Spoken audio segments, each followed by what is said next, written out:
Welcome back to the Deep Dive. Today, we're really getting into the engine room of plants, how they generate power from stored fuel respiration, and how they pack away energy and carbon as fats and oils. That's lipid metabolism. That's right. And our guide for this is a really solid chapter from Plant Physiology and Development, the 6th edition. It lays it all out. Yeah, it's comprehensive. Most folks think plants, they think photosynthesis, right? Capturing sunlight. And that's huge, obviously. But respiration, that's how they use the energy day and night to actually live and grow. It's absolutely essential. And lipids, well, they're more than just cooking ingredients for us. For plants, they're super concentrated energy reserves and key structural parts. Exactly. So our mission today is to kind of unpack all that for you. We want to look at the core processes, see what's uniquely planty about them, how they're controlled, and, why it all matters in the real world, all straight from the source material. It's fascinating because plants do oxidize compounds for energy, much like animals, but they have these extra pathways, these metabolic tricks up their sleeve that give them amazing flexibility. So photosynthesis stocks the pantry, making sugars and stuff. Respiration is raiding the pantry. Pretty much. It's carefully taking those stored compounds, breaking them down step by step, and releasing the energy needed for everything else, building walls, absorbing nutrients, you name it. And lipid metabolism, that's like building the high-energy survival rations, especially important for getting a seed started. Okay, let's dive into that respiratory toolkit first. What exactly is happening when a plant breathes, metabolically speaking? Well, aerobic respiration, the main type we're talking about, is essentially controlled oxidation. It's taking reduced organic compounds, sugars are key, but not the only ones reacting them with oxygen and breaking them down. And the goal is? Two main things. Releasing energy, mostly captured as ATP, and generating carbon skeletons. These are the building blocks the plant uses to synthesize almost everything else it needs. And you said it's not just sugars they burn. No, definitely not. Sucrose is the main sugar transported around, but they can tap into glucose, fructose, other sugars, organic acids, even intermediates straight from photosynthesis like triose phosphates. The source material has a figure 12.1, I think, showing this web. And yeah, if needed, they'll break down stored lipids and proteins too. The overall reaction, sucrose plus oxygen, gives CO2 and water.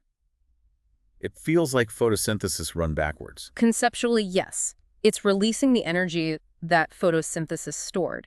And the amount of energy released is substantial, a really large negative delta G, meaning it's very favorable. Which is why it can't happen all at once, right? Like a tiny explosion. Exactly. That would cook the cell. So plants, like us, use a series of carefully controlled steps organized into major pathways. This allows them to capture that energy efficiently and safely. What are those main pathways? You've got four major players. Glycolysis, the oxidative pentose phosphate pathway, that's a bit of a mouthful. We can call it OPPP, the citric acid cycle, often called the Krebs cycle. And finally, oxidative phosphorylation. And importantly, they're not isolated. They're constantly exchanging molecules. And they shuffle electrons around using specific carriers. They do. Key players are NAD+ and FAD. They accept electrons during oxidation steps, becoming NADH and FADH2. Think of them as rechargeable batteries or electron taxis, carrying energy potential. So the big ATP payout comes when these carriers unload their electrons. That's the core of it. The energy stored in NADH and FADH2 is released when they're oxidized by the electron transport chain. This released energy, quite a bit per molecule, is then harnessed to make ATP. The book mentions a theoretical yield, something like 60 ATP per sucrose, but the actual number can vary. And we need to remember, it's not just about ATP. Crucial point. These pathways are crossroads. Intermediates get pulled out at various stages to build amino acids, nucleotides, lipids, pigments, basically all the complex molecules a plant needs. So it's this constant balancing act. Generate energy and provide building materials. Okay, let's tackle the first big one. Glycolysis, the sugar-splitting pathway. Right. Glycolysis literally means sugar splitting. It takes carbohydrates, usually starting from sucrose or its products, converts them into hexose phosphates, splits those into 3 carbon triose phosphates, and eventually oxidizes these down to pyruvate. Along the way, it makes a bit of ATP directly and captures some electrons in NADH. Where does this happen? Primarily in the cytosol, but plants are special. They also have a parallel glycolytic pathway running inside their plastids. And it's super important when oxygen is low. Absolutely critical. In waterlogged soils, for instance, oxygen can run out. Glycolysis can still run. becoming the main source of ATP, though it needs fermentation pathways to recycle the NADH it produces. Fermentation itself is very inefficient, energy-wise, but it keeps glycolysis ticking over. You mentioned plant-specific features. What makes their glycolysis different? Several things. The regulation is unique. They use sucrose as the main input, not glucose typically. They have alternative enzymes that offer bypasses or different reactions, and like I said, that parallel pathway in plastids. Plus, the end products aren't just pyruvate, they can readily make malate too. How does sucrose get into the game? Two main routes. One uses an enzyme called invertase to chop sucrose into glucose and fructose, which then get phosphorylated using ATP. The other uses sucrose synthase, which splits sucrose using UDP to yield fructose and UDP glucose. This UDP glucose can then be converted to glucose 1-phosphate. Doesn't matter which route. Well, the invertase route is irreversible, while the sucrose synthase route is reversible. The source mentions studies with transgenic plants showing that while both contribute, there's some redundancy. If one is knocked out, the other can often pick up the slack. It provides metabolic flexibility. Okay, so sugar gets in, gets phosphorylated. Yeah. Then what? The initial phase uses ATP, actually 2 to 4 ATP per sucrose, to phosphorylate the sugars, and then splits the 6-carbon molecule into 2 3-carbon molecules, the triose phosphates. There are a couple of irreversible steps here, like hexokinase and phosphofructokinase, PFK, which are important control points. PFK is a classic control point, isn't it? It is, but plants have another trick here. Besides the standard ATP-dependent PFK, they also have a pPi-dependent PFK. pPi is pyrophosphate. This enzyme uses pPi instead of ATP, and its reaction is reversible. It adds another layer of control and flexibility. Studies suggest it contributes to the flow, but isn't absolutely essential if the ATP one is working. Okay, after the split, we get the energy payoff phase. Right. The triose phosphates are oxidized. This is where NAD+ gets reduced to NADH. Phosphate is added, forming a high-energy compound, 1,4,3-bisphosphoglycerate. This molecule has a phosphate group it really wants to donate. And that leads to ATP. Yes, through substrate-level phosphorylation. An enzyme called phosphoglycerate kinase transfers that high-energy phosphate directly to ADP, making ATP. Since you get 2 triose phosphates per hexose, you get ATP back here. It happens again later, too. Distinguish that from the oxidative phosphorylation we mentioned earlier. Good point. Substrate-level phosphorylation is a direct transfer of phosphate from a substrate molecule to ADP. Oxidative phosphorylation is indirect. It uses the energy released from electron transport to create a proton gradient, which then drives ATP synthesis. Glycolysis makes ATP directly in these steps. What happens next? The molecule gets rearranged, water is removed, and you end up with phosphonyl pyruvate, or PP. PP is another really high-energy phosphate compound, extremely high energy of hydrolysis. Setting up another ATP-making step. Exactly. Pyruvate kinase transfers the phosphate from PAPE to ADP, making more ATP again via substrate-level phosphorylation. This is another key irreversible regulated step. And this gives us pyruvate, the classic end product. But you said plants can make malate. Yes, this is a big difference. Plants have an enzyme called PPP carboxylase, which is very active in the cytosol. It takes PP and combines it with bicarbonate dissolved CO2 to make oxaloacetate, a 4-carbon molecule. Instead of making pyruvate. It can happen alongside pyruvate formation or sometimes instead of it, depending on conditions. This oxaloacetate is then usually quickly reduced to malate using NADH. This malate can be stored in the vacuole or transported into the mitochondria to feed the citric acid cycle. So glycolysis can feed the mitochondria via pyruvate or malate. Correct. Experiments with plants engineered to have less pyruvate kinase showed they compensated by using this PP carboxylasmolate route more heavily. It gives them options. What about running glycolysis backwards, gluconeogenesis? Yes, plants do that too. It's essentially reversing many of the glycolytic steps to synthesize sugars from non-carbohydrate precursors, like organic acids or amino acid breakdown products. This is absolutely vital, for instance, during seed germination in oilseed plants. They break down stored fats into components that enter gluconeogenesis to make the sugars the seedling needs to grow before it can photosynthesize. And I saw a note about enzymes clustering near mitochondria. Yeah, an interesting observation. Under conditions of high energy demand, some glycolytic enzymes seem to physically associate with the outer mitochondrial membrane. The hypothesis is this might channel pyruvate directly into the mitochondrion, making energy production more efficient, and possibly keeping it separate from cytosolic pathways, using glycolytic intermediates for biosynthesis. It suggests a higher level of spatial organization than we might think. Fascinating. Okay, that's glycolysis covered. What about the other sugar pathway, the oxidative pentose phosphate pathway, OPPP? Right, the OPPP. It's an alternative route for oxidizing glucose, specifically glucose 6-phosphate. It happens in both the cytosol and plastids, though the plastidial pathway is often dominant. Is it mainly about breaking down sugar for energy too? Not primarily. While it does oxidize glucose, its main roles are different. The initial steps are oxidative and irreversible.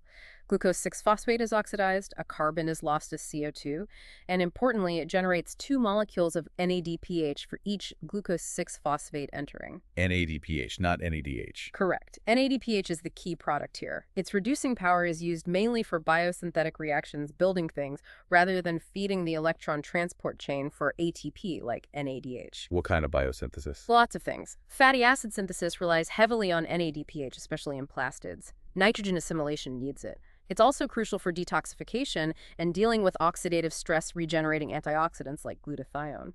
So the OPPP is a major source of NADPH, particularly in non-photosynthetic tissues or in chloroplasts when it's dark. Does it contribute much to overall sugar breakdown? Estimates vary, maybe 10–25% depending on the tissue and conditions. Its activity can change a lot based on the plant's needs. Any other important products besides NADPH? Yes, it also produces vital precursor molecules.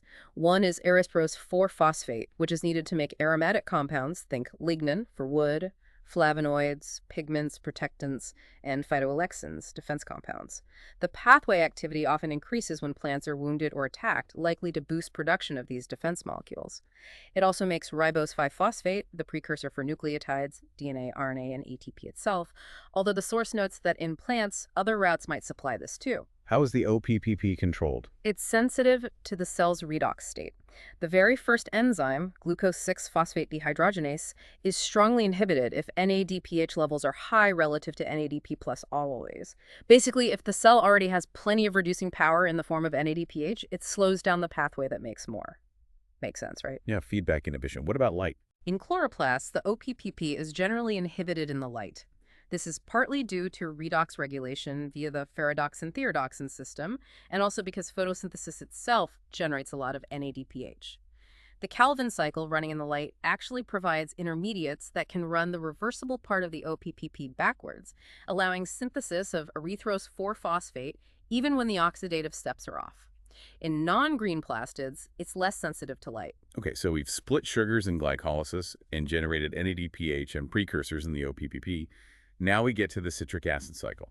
Indeed. Also known as the Krebs cycle or TCA cycle. This is stage 2 of aerobic respiration occurring inside the mitochondria. It takes the acetyl-CoA derived from pyruvate, which came from glycolysis, and completely oxidizes its acyl group carbons to CO2. Let's talk mitochondria for a second. They're like mini power plants. They really are. Complex organelles. They have their own DNA and ribosomes, so they're semi-autonomous. Structurally, you have a smooth outer membrane that's pretty permeable, and then a highly folded inner membrane. Those folds are called cristae. The inner membrane is the real barrier, and where the electron transport chain we'll get to is located. Inside the inner membrane is the matrix. And the matrix is where the citric acid cycle happens. Exactly. The matrix is densely packed with enzymes, including all the citric acid cycle enzymes, plus mitochondrial DNA, ribosomes, and other molecules. It's thought to be quite organized, maybe with enzymes forming complexes called metabolons to channel intermediates efficiently. So pyruvate from glycolysis needs to get into the matrix first. Yes, it crosses the outer membrane easily, but needs a specific transporter protein to get across the impermeable inner membrane. Once inside, it encounters the pyruvate dehydrogenase complex. What does that do? This large enzyme complex carries out a crucial step, oxidative decarboxylation. It removes one carbon from pyruvate as CO2, transfers electrons to NAD+ to make NADH, and attaches the remaining 2-carbon acetyl group to coenzyme A, forming acetyl-CoA. And acetyl-CoA is what enters the cycle proper. Correct. Acetyl-CoA, 2 carbons, joins with oxaloacetate, 4 carbons, catalyzed by citrate synthase to form citrate, 6 carbons, hence the name citric acid cycle. Citrate is then isomerized to isocitrate. Then more oxidation and CO2 release. Yep. 2 key steps involve oxidative decarboxylation. Isocitrate is oxidized, releasing CO2 and producing NADH, yielding alpha-ketoglutarate, or 2-oxyglutarate. Then alpha-ketoglutarate is oxidized, releasing another CO2 and producing another NADH, yielding succinyl-CoA. So that's 2 more CO2s released per acetyl-CoA. So for one pyruvate that entered the mitochondrion, we've now released all 3 of its carbons as CO2. Exactly. 1 CO2 from pyruvate dehydrogenase, dehydrogenase and 2 from the cycle itself. What happens to the remaining 4 carbon molecules, succinyl-CoA? The energy in its thioester bond is used to make ATP directly another substrate-level phosphorylation step catalyzed by succinyl-CoA synthetase. This produces succinate. Interestingly, plants typically make ATP here while animals make GTP. Then succinate gets oxidized. Yes, by succinate dehydrogenase. This enzyme is unique because it's actually part of the inner mitochondrial membrane and is also complex 2 of the electron transport chain. It oxidizes succinate to fumarate and transfers the electrons to FAD, making FADH2. FADH2, not NADH here. Right. Then fumarate is hydrated to malate by fumarase. And finally, malate is oxidized back to oxaloacetate by malate dehydrogenase, producing one more NADH. This regenerates the oxaloacetate needed to accept the next acetyl-CoA, completing the cycle. So let's tally the mitochondrial output from one pyruvate. Okay, inside the mitochondrion, 3 molecules of CO2 are released, 4 molecules of NADH are generated, 1 from pyruvate dehydrogenase, 3 from the cycle. 1 molecule of FADH2 is made by succinate dehydrogenase complex 2, and 1 molecule of ATP is made directly by succinyl-CoA synthetase. You mentioned plant-specific features earlier. Anything else in the cycle? A key one is the mitochondrial malic enzyme. We talked about malate coming from the cytosol via PEP carboxylase. Well, mitochondria also have this enzyme that can decarboxylate malate directly to pyruvate, releasing CO2 and making NADH, or sometimes NADPH. Why is that useful? It provides another way to feed carbon into the cycle or even bypass parts of it. It allows plants to metabolize malate completely, which is important for balancing organic acid levels, like during fruit ripening. It adds another layer of metabolic flexibility. It means the cycle can run even if intermediates are being pulled out for other things. Which brings us to anaplerotic reactions. Yes, that's the term for reactions that replenish cycle intermediates when they're withdrawn for biosynthesis. For example, alpha-ketoglutarate is the starting point for glutamate and other amino acids. If lots of it is pulled out, the cycle could stall. The PEP carboxylase pathway-making malate is a major anaplerotic route in plants, feeding carbon back into the cycle. Okay, we've fully oxidized the carbon, we've generated ATP directly, and a lot of NADH and FADH2. Now, the big energy payoff: mitochondrial electron transport and ATP synthesis. This is where the energy temporarily stored in NADH and FADH2 gets converted into the bulk of the ATP. It's called oxidative phosphorylation because the oxidation of these carriers is coupled to the phosphorylation of ADP to ATP using oxygen as the final electron acceptor. And it all happens on that inner mitochondrial membrane. The electron transport chain, ETC, how does it work? It's a series of multi-protein complexes embedded in the inner membrane. Think of them as stepping stones for electrons. Electrons from NADH and FADH2 are passed sequentially along the chain, moving from higher energy carriers to lower energy ones. And energy is released at each step. Exactly. And crucially, 3 of these complexes, complex 1, complex 3, and complex 4, use that released energy to pump protons, H+, from the mitochondrial matrix across the inner membrane into the intermembrane space. Creating a proton gradient. Precisely. This pumping action builds up a higher concentration of protons in the intermembrane space than in the matrix. This creates an electrochemical gradient, a difference in charge and concentration across the inner membrane. This gradient is called the proton motive force, and it represents stored energy, like water behind a dam. Walk us through the complexes. Where do NADH and FADH2 drop off their electrons? Okay. NADH delivers its electrons to complex I, NADH dehydrogenase. As electrons pass through complex 1, protons are pumped. Electrons are then transferred to a small, mobile lipid carrier in the membrane called ubiquinone, or coenzyme Q. What about FADH2? FADH2, generated by succinate dehydrogenase, which is complex 2, transfers its electrons directly to ubiquinone as well. Importantly, complex 2 itself does not pump protons. So ubiquinone collects electrons from both complex 1 and complex 2. Yes, the reduced ubiquinol, then diffuses through the membrane and delivers electrons to complex 3, the cytochrome BC1 complex.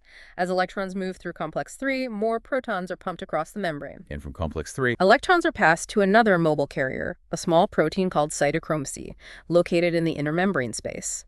Cytochrome C then ferries electrons to complex 4, cytochrome C oxidase. the final step. Complex 4 is the terminal oxidase. It accepts the electrons from cytochrome C and catalyzes the final reaction, the reduction of molecular oxygen O2 to water, H2O. This step is vital. It consumes the oxygen we breathe. And complex 4 also pumps protons across the membrane. So complexes 1, 3, and 4 are the proton pumps. Correct. They establish the proton motive force. You mentioned similarities to photosynthesis earlier. Yeah, ubiquinone and complex 3 in mitochondria are functionally quite similar to plastoquinone and the cytochrome B6F complex in chloroplasts. Both involve quinone carriers and a cytochrome complex that pumps protons using a Q-cycle mechanism. Nature reuses good designs. But plants have extra bits in their ETC, right? The alternative pathways. They do. This is super important for plants. Besides the main complexes, their inner mitochondrial membrane contains additional dehydrogenases and oxidases that offer bypass routes. A key feature is that these alternative pathways generally do not pump protons. Meaning the energy isn't conserved as ATP. Exactly. When electrons flow through these routes, the energy released during electron transport is primarily dissipated as heat instead of being stored in the proton gradient. What are these bypasses? There are alternative NADH dehydrogenases that can accept electrons from NADH, both in the matrix and from the cytosol side, and pass them to ubiquinone, bypassing complex I. And then there's the very famous alternative oxidase, or AOX. AOX, we mentioned it for heat generation. Yes, in thermogenic plants like the voodoo lily, AOX activity skyrockets, burning fuel rapidly just to generate heat to attract pollinators. It's dramatic. But its main role isn't usually making heat. Probably not in most tissues. AOX provides a bypass around complexes 3 and 4. It takes electrons directly from the ubiquinone pool and transfers them to oxygen, making water. Since it bypasses 2 proton-pumping sites, 3 and 4, the energy yield is much lower, essentially 0 ATP from this branch. Why have it then? Seems wasteful. It's about flexibility and safety. Imagine a situation where the cell has plenty of carbohydrates and reducing power, NADH, FADH2, but maybe ATP demand is low because growth is slow. The main ETC could get backed up, over-reduced. And that's dangerous. Yes. An over-reduced ETC, especially at complex I and 3, can leak electrons directly to oxygen, creating harmful reactive oxygen species, ROS superoxide, hydrogen peroxide, which can damage cellular components. So AOX acts like a safety valve. Exactly. By providing an alternative route for electrons to flow to oxygen, AOX can drain electrons from the ubiquinone pool, preventing the main chain from becoming over-reduced and minimizing ROS production. It's induced by many stresses: cold, drought, pathogen attack conditions where metabolic balance might be perturbed. It sacrifices maximum ATP efficiency for stability and stress tolerance. Are there other non-proton pumping pathways? Yes, plants also have uncoupling proteins, UCPs, in their inner membrane. These are similar to those found in mammalian brown fat.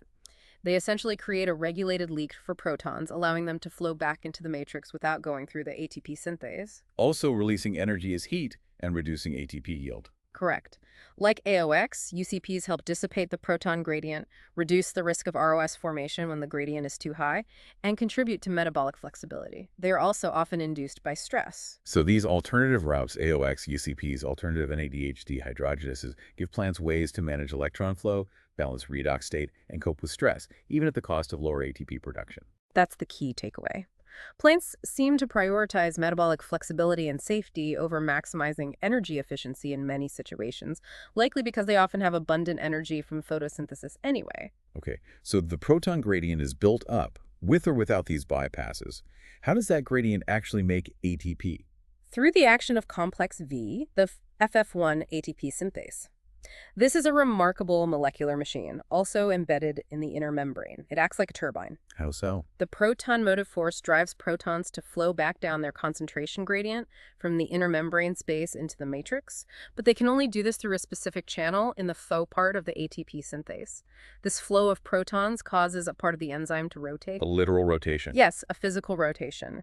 This rotation is transmitted to the F1 part of the enzyme, which protrudes into the matrix. The rotating F1 subunit causes conformational changes in the catalytic sites, which drives the synthesis of ATP from ADP and inorganic phosphate, pi. So the proton flow powers the ATP synthesis machine. That's the chemiosmotic theory. Exactly, Peter Mitchell's chemiosmotic theory. The energy from electron transport is temporarily stored as a proton gradient, and that gradient energy is then used by ATP synthase to make ATP. It also means ATP synthesis is tightly coupled to electron transport if there's no proton gradient. For example, due to uncouplers poking holes in the membrane, ATP synthesis stops, even if electrons are flowing. And the gradient drives other transport, too. Yes, moving ADP into the matrix and ATP out, moving phosphate in, moving pyruvate in, these rely on specific transporter proteins in the inner membrane, and many of them utilize the proton motive force, either the charge difference or the pH difference, to power the transport. Getting ATP out costs a bit of the gradient energy, too. So adding it all up, how much ATP do you get per sucrose, realistically? Well, the theoretical maximum, assuming everything flows through the main proton pumping pathways and accounting for transport costs, is estimated in the source book to be around 60 ATP per sucrose molecule. That's way, way more than the 2 or 4 ATP you net from glycolysis alone or via fermentation. Aerobic respiration captures a significant chunk, maybe around 40–50% of the energy stored in that sugar molecule. Let's touch briefly on the genetics and regulation. Mitochondria have their own DNA. They do, but it's a relatively small genome compared to the nucleus. It encodes some essential subunits of the respiratory complexes, IV, and proteins for making cytochromes. But the vast majority of mitochondrial proteins, hundreds of them, including all the citric acid cycle enzymes, the alternative pathway proteins, transporters are encoded by nuclear genes made in the cytosol and then imported into the mitochondrion. So it requires coordination between two genomes. Absolutely. And it's complex. How the expression of nuclear and mitochondrial genes is coordinated isn't fully understood. Interestingly, natural mutations or rearrangements in plant mitochondrial DNA can sometimes lead to defects, like cytoplasmic male sterility, CMS, where pollen development fails. This is actually exploited in agriculture to create hybrid varieties more easily. How is all this respiratory activity controlled in the short term? It's regulated at multiple levels. A key factor is the availability of ADP and phosphate. If ATP levels are high and ADP is low, ATP synthase slows down. This causes the proton gradient to build up, which in turn slows down the electron transport chain because it becomes harder to pump more protons. This is often called bottom-up. Control the demand for ATP pulls the process along. What about controlling the input? Yes, key enzymes are regulated. Pyruvate dehydrogenase, the gatekeeper for acetyl-CoA entering the cycle, is regulated by phosphorylation. It's switched off when phosphorylated. High levels of NADH and ATP promote this phosphorylation, slowing things down when energy is abundant. Conversely, high pyruvate inhibits the kinase that phosphorylates it, keeping PDH active when substrate is available. And within the citric acid cycle? High levels of NADH can directly inhibit key enzymes like isocitrate dehydrogenase and alpha-ketoglutarate dehydrogenase. Also, intermediates can exert feedback control. For example, high levels of citrate in the cytosol can inhibit phosphofructokinase back in glycolysis, slowing the whole supply line down. It's an integrated system. And don't forget the connection to other pathways. Right. Respiration isn't isolated. Glycolysis, OPPP, and the citric acid cycle provide essential carbon skeletons for synthesizing amino acids, lipids, pigments, hormones, pretty much everything. A lot of the carbon entering these pathways gets diverted for biosynthesis rather than being fully oxidized for ATP. The whole thing is embedded within the cell's larger metabolic network. Okay, let's bring this out to the whole plant level. How does respiration vary in different parts of the plant or under different conditions? Rates vary enormously. Growing tissues like root tips or developing buds have incredibly high respiration rates because they need lots of ATP and building blocks. Mature tissues generally have lower maintenance respiration. Rates depend on species, age, and critically the environment, light, temperature, oxygen availability, water, nutrients. Does respiration stop when photosynthesis is happening? Not at all. Mitochondria are definitely active in the light. They're needed to supply ATP to the cytosol for various processes, and crucially, they provide carbon skeletons like alpha-ketoglutarate, which is essential for assimilating nitrogen coming from nitrate reduction, which happens in the light. Also, photorespiration, a process linked to photosynthesis, actually feeds metabolites into the mitochondria in the light, generating NADH there. There's a lot of interplay and metabolite exchange between chloroplasts and mitochondria during the day. What about things like fruit ripening? Many fruits, like apples, bananas, tomatoes, show a characteristic surge in respiration called the climacteric rise as they ripen. This is associated with major metabolic changes, starch or acids being converted to sugars, texture changes, aroma production, and it's often triggered by the hormone ethylene. Interestingly, the alternative oxidase pathway, AOX activity, often increases during this climacteric phase. How do environmental factors like oxygen and temperature affect the rate? Oxygen is absolutely required as the final electron acceptor. While the enzyme using it, complex 4, is very efficient, oxygen diffusion into tissues can become limiting, especially in bulky organs like potato tubers, dense seeds, or in waterlogged soils where oxygen levels plummet. Plants adapted to wet soils often have specialized tissues, parenchyma or structures, pneumatophores and mangroves, to get air down to the roots. And temperature. Respiration rates generally increase with temperature, roughly doubling for every 10 degrees C rise, that's the Q10 concept, up to an optimum, usually around 30-40 degrees C, after which rates decline as enzymes start to denature. This temperature dependence is why refrigeration works to preserve fruits and vegetables. It dramatically slows down their respiration and spoilage. But there are complexities, like low-temperature sweetening in potatoes, where cold storage boosts sugar levels. What about CO2? We hear a lot about rising atmospheric CO2. High CO2 concentrations, like the 3–5% sometimes used in controlled atmosphere storage, can directly inhibit respiration to some extent. The effect of the current rise in atmospheric CO2, around 420 ppm now, projected to go much higher, is less clear. Lab studies often don't show strong direct inhibition at, say, 700 ppm. However, some studies in whole ecosystems suggest that plants grown under elevated CO2 might respire less per unit of biomass, but the mechanisms and long-term implications for the global carbon cycle are still being actively researched and debated. It's a complex picture. Okay, massive topic, respiration. Let's switch gears now to the other major focus, lipid metabolism, storing energy and building structures with fats and oils. Right. Lipids are vital for plants. We mostly think of them as energy storage, the oils in seeds like sunflower or canola, or fats in fruits like avocado. But they are also the fundamental building blocks of all cell membranes. Why use lipids for storage instead of just starch? Energy density. Lipids are much more reduced chemically than carbohydrates, meaning they store significantly more energy per gram, about 40 kilojoules per gram compared to roughly 16 for starch. This makes them a very compact way to store fuel, perfect for a small seed that needs to pack enough energy to get established. The trade-off is that synthesizing lipids costs more energy up front. Besides storage fats, triacylglycerols, what other lipids are key? The big ones are the structural lipids. Phospholipids and glycolipids. These are the main components of membranes. They have that characteristic structure, a polar head group and non-polar fatty acid tails, that allows them to form bilayers. Plants also make waxes for the cuticle covering leaves and other lipid-derived molecules like sterols and carotenoids. Tell us more about the storage lipids, the triacylglycerols. These are basically composed of a glycerol molecule with 3 fatty acids attached, esterified to it. The fatty acids are typically long chains, usually 16 or 18 carbons, and they can be saturated, no double bonds like stearic acid, Right. or unsaturated. One or more double bonds like oleic or linoleic acid. Whether it's an oil, liquid at room temp, or fat, solid, depends on the degree of saturation. More double bonds means more kinks, lower melting point, hence liquid oil. Where are these stored in the seed? Inside specialized organelles called oil bodies, sometimes called spherosomes or oleosomes.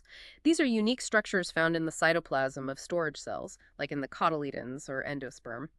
They consist of a core of triacylglycerol surrounded by just a single layer, a monolayer, of phospholipids embedded with specific proteins called oleosins. A monolayer, not a bilayer. Yes, just half a bilayer. The hydrophobic fatty acid tails of the phospholipids face inwards towards the oil, and the polar heads face outwards to the cytosol. The oleosins stabilize the structure and prevent the oil bodies from fusing together into one giant, unmanageable blob. They actually form by budding off the endoplasmic reticulum, ER, as lipids accumulate between the 2 layers of the ER membrane. What about the membrane lipids? These are the polar glycerolipids. They form the basic structure of all cell and organelle membranes. They are amphipathic, having both a water-loving polar head and water-fearing hydrophobic tails part. This allows them to spontaneously form bilayers in water, creating a barrier. There are 2 main categories based on the head group: glyceroglycolipids, which have sugar head groups, and glycerophospholipids, which have phosphate-containing head groups. Do different membranes have different lipids? Very much so. Yeah. Chloroplast membranes, for example, are dominated by glyceroglycolipids. They make up about 70% of total leaf lipids. Other membranes, like the plasma membrane or ER membrane, primarily use glycerophospholipids. The specific mix of lipids helps define the properties and function of each membrane. Okay, how are the fatty acid building blocks themselves made? Fatty acid synthesis is a fascinating process. In plants, it occurs primarily inside the plastids, unlike animals, where it's mainly cytosolic. It's a cyclic process where 2 carbon units derived from acetyl-CoA are repeatedly added to a growing fatty acid chain. Is there a carrier molecule involved? Yes, the growing chain is attached to a small protein called acyl carrier protein, or ACP. All the intermediates are attached to ACP. The enzymes involved are thought to form a multi-enzyme complex called fatty acid synthase, which helps channel the intermediates efficiently from one reaction to the next. What's the committed step? The first committed step is the synthesis of malonyl-CoA from acetyl-CoA and bicarbonate, CO2, catalyzed by acetyl-CoA carboxylase. This is a major regulatory point controlling the overall rate of fatty acid synthesis. And the cycle itself. Amonyl-CoA gets transferred to ACP, making malonyl ACP. Acetyl-CoA also provides the initial 2 carbons. These condense, then the keto group is reduced, water is removed, and the double bond is reduced, all while attached to ACP. This adds 2 carbons. The cycle repeats, adding 2 carbons at a time from malonyl ACP until you typically reach 16 or 18 carbons. What are the main products coming out of the plastid? Primarily palmitoyl ACP 16.0 and stearoyl ACP 18.0, which can be desaturated right there in the plastid to form oleoyl ACP 18.1. These acyl ACPs are then usually cleaved, and the fatty acids are exported from the plastid, typically as acyl-CoA esters, to be used elsewhere. Can they be modified further, like adding more double bonds? Yes, further desaturation often happens after the fatty acid has been incorporated into a lipid, like phosphatidylcholine, PC, in the ER membrane, or monogalactosyldeosylglycerol, MGDG, in the chloroplast. Specific desaturase enzymes located in the ER or chloroplast introduce double bonds at precise positions to create fatty acids like linoleic acid, 18.2, and linolenic acid, 18.3. So building the final lipids involves both plastids and the ER. Absolutely. It's a cooperative effort. The basic fatty acids are made in the plastid. They are then exported and used for assembling complex lipids in both the plastid itself, mainly chloroplast membrane lipids like MGDG, DGDG, and PG, and very significantly in the ER membrane, where phospholipids like PC, PE, PI, and the storage triacylglycerols are made. How does that assembly work? The general starting point is glycerol 3-phosphate. Fatty acids, either from acyl ACP in the plastid or acyl-CoA in the ER, are attached to the first 2 positions of the glycerol backbone, forming phosphatidic acid, PA. PA is a central intermediate. From PA, different head groups can be added or the phosphate removed to make diacylglycerol, DAG, which is then used to make other lipids. There are prokaryotic and eukaryotic pathways. Yes, reflecting the evolutionary origins. The prokaryotic pathway happens entirely within the plastid, using acyl ACPs directly, to make lipids like PG and some of the galactolipids. The eukaryotic pathway involves exporting fatty acids from the plastid to the ER, where they are incorporated as acyl-CoAs, into lipids like PC and PE. These ER-synthesized lipids can then sometimes be modified and even transported back to the chloroplast to contribute to chloroplast membranes. The relative contribution of these 2 pathways varies between plant species. And finally, putting it all together to make those storage triacylglycerols in oilseeds. Right. The fatty acids exported from the plastid as acyl-CoAs are used in the ER. Enzymes called acyltransferases add these fatty acids onto glycerol 3-phosphate and then onto DAG, diacylglycerol, to finally produce triacylglycerol, TAG.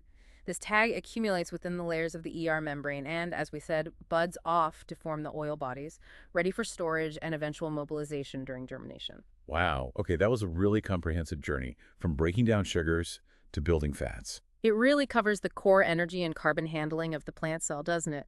We went from glycolysis and the OPPP splitting sugars and providing NADPH, through the citric acid cycle fully oxidizing carbons in the mitochondria, to the electron transport chain capturing that energy as ATP, always noting those unique plant features like the alternative respiratory pathways. And we saw how tightly regulated it all is, responding to energy demand, redox state, stress, and the need for building blocks. Yeah. Plus, how lipids are synthesized through that intricate dance between plastids and the ER, serving as both vital energy stores and essential membrane components. Hopefully this deep dive gives you a clearer picture of these fundamental processes.